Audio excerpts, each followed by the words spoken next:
there's going to be a story, a valid story that's going to go along with those emotions that you're going to have to give up.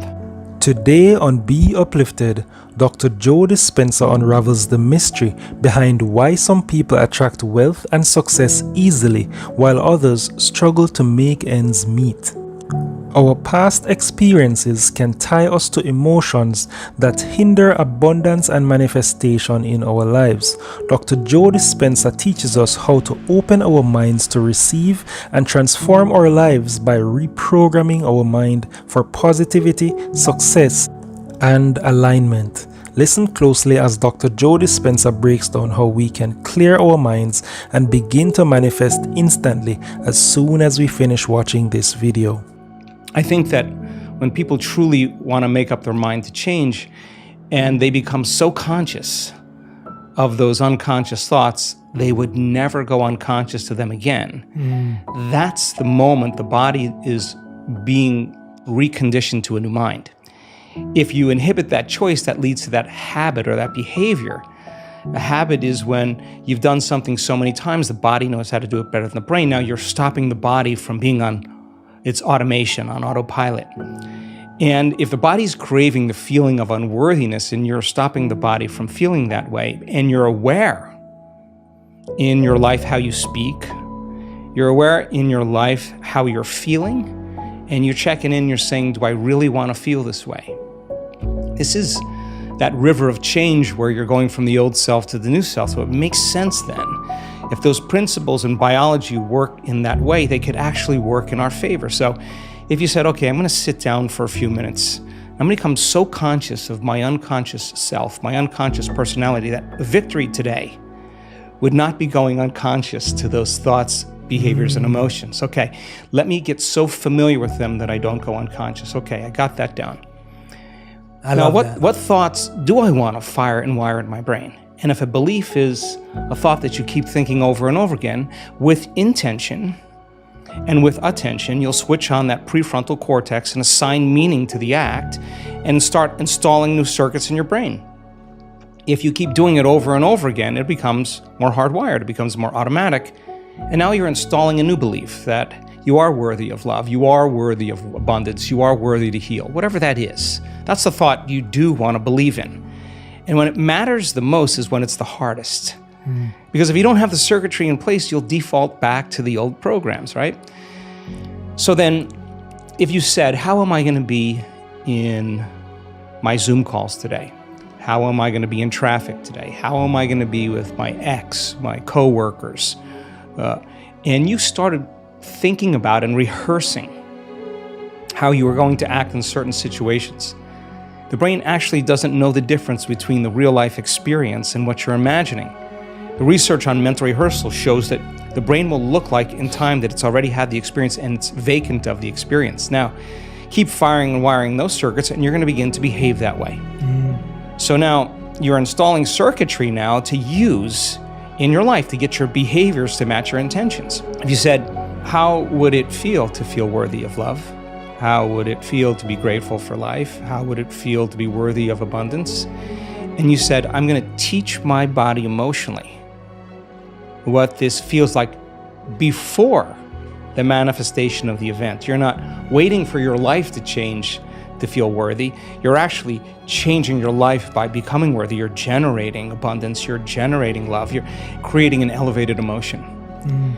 Now, our data is so compelling because when you truly begin to elevate your emotional state, you could really lock in, to those elevated emotions.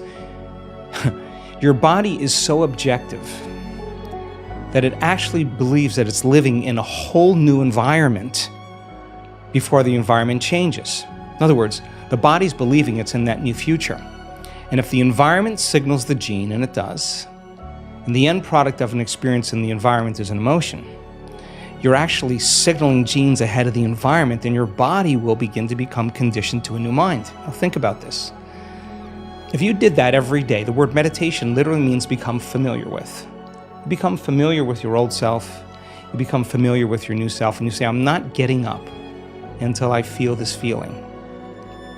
And then you'd say, I want to be able to bring this feeling up whenever I want. I'm going to keep remembering this feeling over and over again. It only takes a thought and a feeling, an image of the future and emotion, a stimulus and response, that you can condition your body to believe it's living in a whole new life. And when you feel the emotions of your future, something amazing happens. You're no longer in lack or separation, so you're no longer looking for the event to take away that feeling of lack or separation. Your body's actually believing it's in the event. And so then you're not looking for it. You feel like it's already happened. Get ready, because that's when your life begins to change.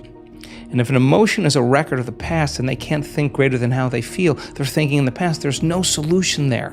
Cross the river, get beyond the emotion, and you'll see possibility, because you're no longer in the box of that emotional state. Now, and so we have to lay down the very thing we used our whole life to get what we want for something greater to occur, and it goes against thousands of years of programming. It's not something that you get good at doing once. You got to keep practicing. So you really have two ways to look at it. If you're living in stress and you're living in survival, and that system is switched on, then everything will be a threat. Everything will be a danger. Everything will be a reason to rush, to be impatient, to be frustrated, to be judgmental, because that's the consciousness, that's the emotion we're living by. So now you have a problem with a coworker, you have a problem with your partner, whatever it is that you used as an example, and you have to give a presentation. Now you really have one of two choices.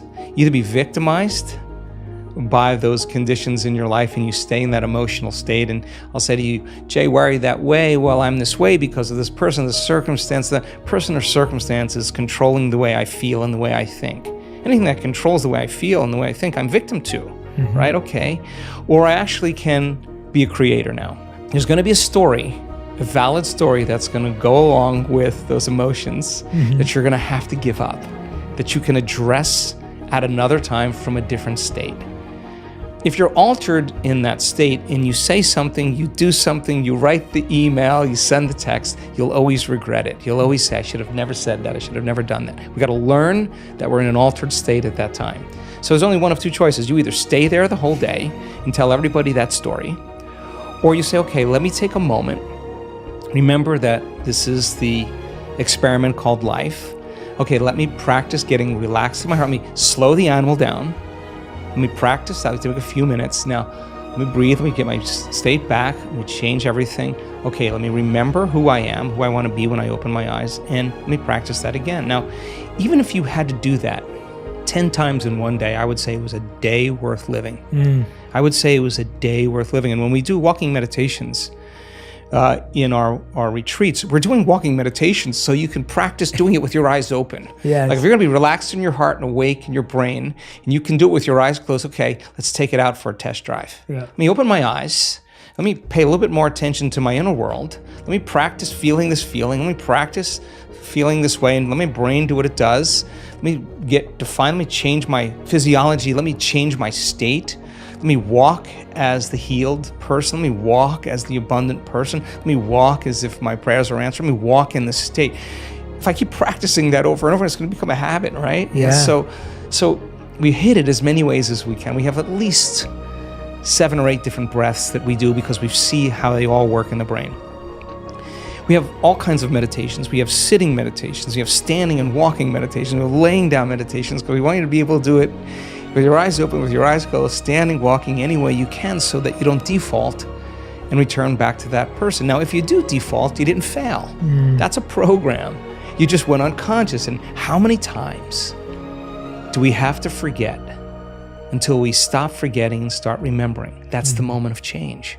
No one cares how many times you fell off the bicycle. If you ride the bicycle now, you ride the bike. So it's the constant process every single day. And I think that sometimes we look for evidence in our life and it hasn't happened. And I think it's so important that we still show up. Yeah, because that's where you're changing the most.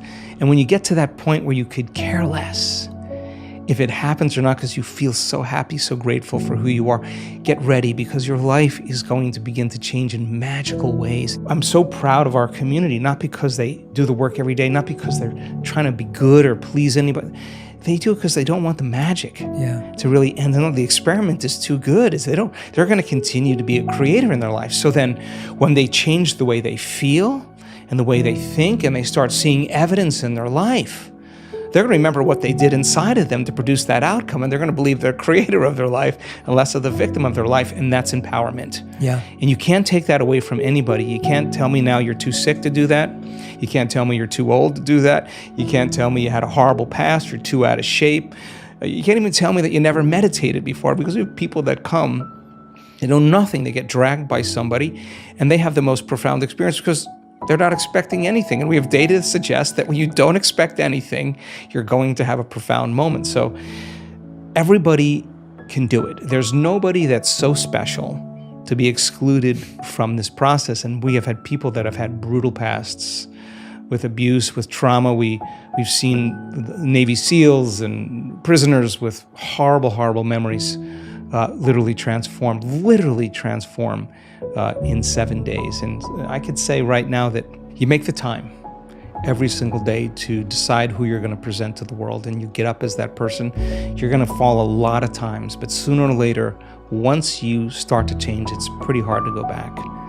And so we've discovered that if you're actually practicing this and you immersed yourself in that experience fully for 7 days, the amount of metabolic and biological changes that will take place in your body will be so significant that your body will actually believe it's living in that future. And yet, most of the people that come to our workshops are literally in a ballroom. There's nothing really exciting happening in the environment, but their body's believing they're living in a whole new life.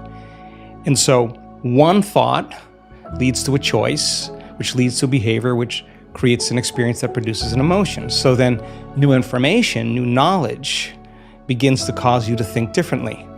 If you can remember that knowledge and begin to make a different choice because you want to experience the truth of that information, you'll have to behave differently.